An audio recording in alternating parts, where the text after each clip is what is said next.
की कोशिश करता है जी। मैथ्यू चैप्टर 4 वर्स 8, 9 और 10 में आता है, फिर इब्लीस उसे एक बहुत ऊंचे पहाड़ पर ले गया और दुनिया की सब सल्तनतें और उनकी शान और शौकत दिखाई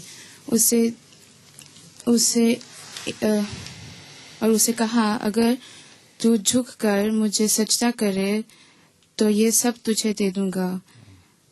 हज़रत ईसा अलैहिस्सलाम ने उसे कहा, ए शैतान दूर हो जा, क्योंकि लिखा है कि तू खुदावंद अपने खुदा को सजदा कर और सिर्फ उसी की इबादत कर।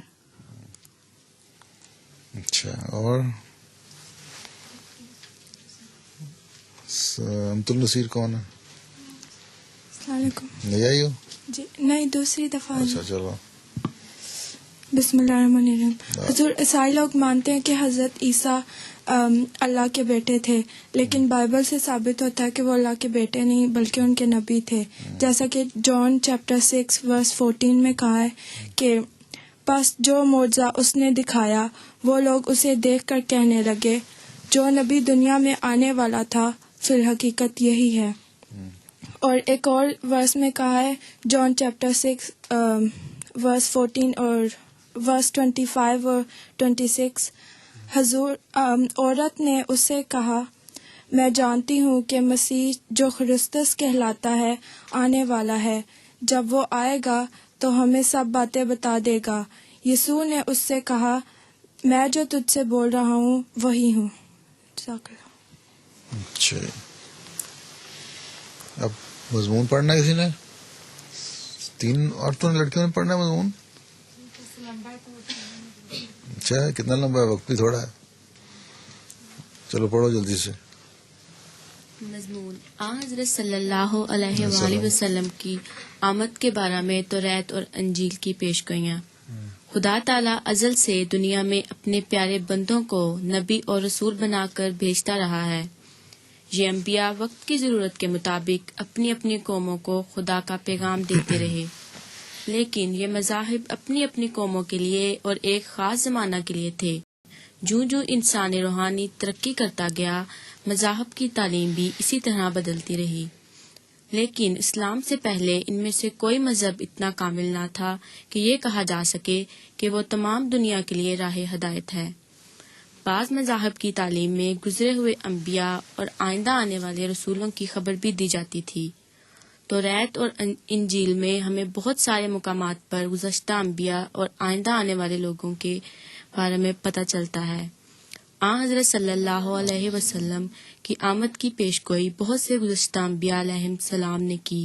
हज़रत मूसा अलैहिस्सलाम जब हुरब के पहाड़ पर गए तो आपने बनी इसराइल को मुखातिब किया, खुदावंद तेरा खुदा तेरे लिए तेरे ही दरमियान से यानी तेरे ही भाइयों में से मेरी मानिद एक नबी बर्पा करेगा, तुम इसकी सुनना। इस्ना बाब 18 आयत 15। फिर खुदा ताला ने मूसा को मुखातिब किया, मैं इनके लिए इन्हीं के भाइयों में से तेरी मानिद एक नबी बर्पा करूंगा और अपना कलाम इसके मुंह में डालूंगा, और जो कुछ मैं उसे हुक्म दूंगा वही वो उनसे कहेगा, और जो कोई मेरी इन बातों को जिनको वो मेरा नाम लेकर कहेगा ना सुने तो मैं इनका हिसाब उससे लूंगा। इस्तिस्ना बाब 18 आयत 18 से 19। हजरत मूसा की पेशगोई से वाज़ेह है कि आइंदा आने वाले ऐसे नबी के बारे में बात हो रही है जो एक नई शरीयत लाएगा। वो बनी इसराइल के भाइयों में से होगा, वो मूसा की तरह नया कानून लाएगा, वो खुदा की बात दुनिया में फैलाएगा। अच्छा, अगली लड़की मारिया। ईसाई इस पेशगोई को हजरत ईसा की तरफ मंसूब करते हैं, जबकि हजरत ईसा कोई नई शरीयत दुनिया में नहीं लाए थे, बल्कि यहूद की बिगड़ी हुई कौम की इस्लाह की गर्ज से और इनको तौरात की तालीम सिखाने के लिए आए थे। हजरत ईसा ने तो ये कहा था, ये ना समझो कि मैं तौरात या नबियों की किताबों को मनसूख करने आया हूँ, मनसूख करने नहीं बल्कि पूरा करने आया हूँ। मैथ्यू बाब 5 आयत 17। हजरत मूसा की पेशगोई में ये भी बताया गया कि आने वाला इसराइलों में से नहीं बल्कि इनके इस्माइली भाइयों में से होगा। हजरत सल्लल्लाहु अलैहि वसल्लम हजरत इस्माइल अलैहिस्सलाम की औलाद में से थे। पेशगोई के मुताबिक खुदा इसके मुंह में अपना कलाम ढालेगा और वो जो भी कहेगा वो खुदा की तरफ से होगा। حضرت عیسیٰ تو نہیں ہو سکتے کیونکہ نئے عہد نامہ کے الفاظ خدا کی طرف سے تو نہیں اترے تھے، بلکہ حضرت عیسیٰ اور ان کے ساتھیوں کے بارے میں بعد کے آنے والوں نے لکھے تھے، جبکہ حضرت صلی اللہ علیہ وسلم کی تعلیم کا ہر لفظ خود خدا تعالیٰ نے آپ پر نازل کیا تھا۔ اس پیشگوئی سے ایک نبی کے آنے کا پتہ چلتا ہے، جبکہ عیسائی تو عیسیٰ کو نبی نہیں بلکہ خدا کا بیٹا مانتے ہیں۔ استثناء باب 33 آیت 2 میں لکھا ہے، اور اس نے کہا خداوند سینا سے آیا اور شعیر سے ان پر آشکارا ہوا، وہ کوہ فران سے جلوہ گر ہوا اور 10,000 قدوسیوں میں سے آیا، اس کے داہنے ہاتھ پر ان کے لیے آتشی شریعت تھی۔ اس پیشگوئی کے 3 حصے ہیں، پہلا تو حضرت موسیٰ کے وقت میں پورا ہوا، دوسرا حضرت عیسیٰ کی آمد اور ان کے معجزات کے متعلق ہے جو شعیر کے مقام پر ہوئے، اور تیسرا حضرت صلی اللہ علیہ وآلہ وسلم کی آمد کے بارے میں ہے۔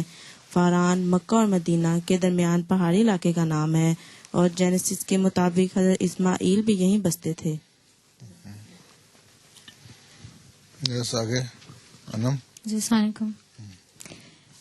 نئے عہد نامے میں یوحنا باب 16 آیات 7، 8، 12، 13 اور 14 میں بیان ہوتا ہے کہ حضرت عیسیٰ علیہ السلام نے کہا، لیکن میں تم سے سچ کہتا ہوں کہ میرا جانا تمہارے لیے فائدہ مند ہے، کیونکہ اگر میں نہ جاؤں تو وہ مددگار تمہارے پاس نہ آئے گا، لیکن اگر جاؤں گا تو اسے تمہارے پاس بھیج دوں گا، اور وہ آ کر دنیا کو گناہ اور راست بازی اور عدالت کے بارے میں قصوروار ٹھہرائے گا۔ مجھے تم سے اور بھی بہت سی باتیں کہنا ہے، مگر اب تم ان کی برداشت نہیں کر سکتے، لیکن جب وہ یعنی روح حق آئے گا تو تم کو تمام سچائی کی راہ دکھائے گا، اس لیے کہ وہ اپنی طرف سے نہ کہے گا، لیکن جو کچھ سنے گا وہی کہے گا، اور تمہیں آئندہ کے خبریں دے گا۔ وہ میرا جلال ظاہر کرے گا، اس لیے کہ مجھ سے حاصل کرے گا کر کے تمہیں خبریں دے گا۔ ان الفاظ سے ظاہر ہوتا ہے کہ آنے والا عظیم نبی ٹون میں سارے پڑھتے رہتے ہو۔ عظیم نبی حضرت عیسیٰ علیہ السلام کی وفات کے اوپر نیچے کیا کرو تھوڑا سا، لگتی حضرت عیسیٰ علیہ السلام کی وفات کے بعد آئے گا، اور ان پر جو غلط الزامات لگائے گئے ہیں ان کو دور کرے گا، اور تمام دنیا سے برائیوں کا خاتمہ کرے گا، اور دنیا میں حق کو پھیلائے گا۔ ان پیشگوئیوں کے علاوہ توریت اور اناجیل اور حبقق، عیسیٰ، ڈینیل، سانگز آف سلیمان میں بھی کئی مقامات پر آئندہ آنے والے نبی کے بارے میں پیشگوئیاں ملتی ہیں جو حضرت صلی اللہ علیہ وسلم کی آمد کی طرف اشارہ کرتی ہے، اور آپ صلی اللہ علیہ وسلم کی واسط سے پوری ہوئی۔ دراصل ان پیشگوئیوں کا مقصد تھا کہ ان مذاہب کے ماننے والوں اور خبر دی جائے اور ہدایت دی جائے کہ تمام نبیوں سے افضل نبی اور تمام تعلیمات کی جامع کتاب اور سب سے کامل مذہب جب آئے گا تو اس پر ایمان لے آنا۔ چلو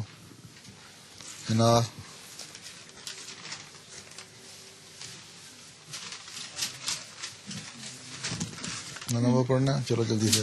میں حضرت یونس علیہ السلام کے ایک نشان کے مطابق بات کروں گی جس کا حضرت عیسیٰ علیہ السلام سے ایک بہت اہم تعلق ہے۔ کھانا آ جائے گا، جلدی کیا ہے، چلو جلدی سے بند کرو۔